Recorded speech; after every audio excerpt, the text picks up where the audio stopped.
It is one of America's oldest unsolved mysteries, and it happened in our own backyard. What happened to the lost colony of Roanoke? The research has drawn people from across the globe to the Outer Banks of North Carolina. 10 on your side's Kayla Gaskins is following the story. And Kayla, this international team believes they may now know what happened. Well, that's right. The leaders of this team say what they've found is very exciting and very convincing. Now, there are a lot of competing theories about what exactly happened, and the team working on Hatteras Island believes there's enough proof to show that's where at least some of the colonists likely went. 20 years before Jamestown, Sir Walter Raleigh attempted to found the first permanent English colony in North America. Female-related artifacts are important because the 1587 colony is the only one that brought women. In August of 1587, 115 people crossed the Atlantic,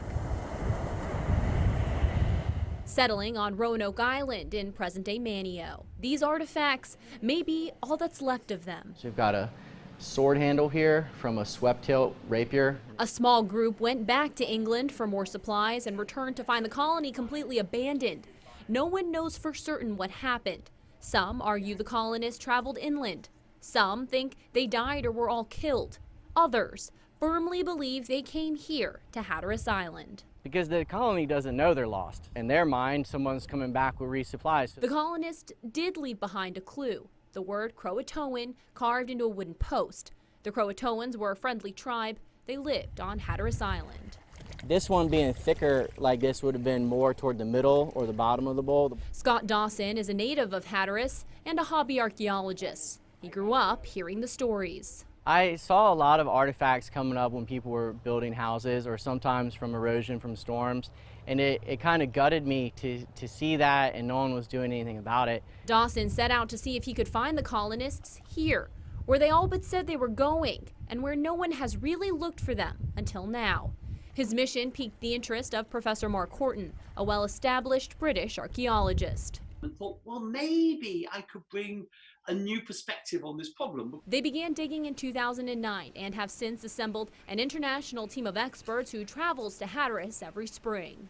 It's our history and heritage as well as yours. It's part of that shared story. Under layers of dirt, the team found what they came for. We did test the isotopes. It is English copper. You see where earrings become fish hooks and glass becomes arrowheads. There is evidence to support other theories. Professor Horton says there might not be just one answer to their fate. When these colonies become abandoned, you get massive political ruptions and disagreements and people walking out and things. So it's not unlikely that one group might have gone up the Chesapeake towards the Chesapeake, up the Albemarle. But I'm pretty confident that one group at least, and probably the substantial part, come out to Hatteras Island. I think that it's almost a duty to learn about it. This is the birth of America, and this is the real story. It's a story of failure, but these failures are what the success of our nation is founded on.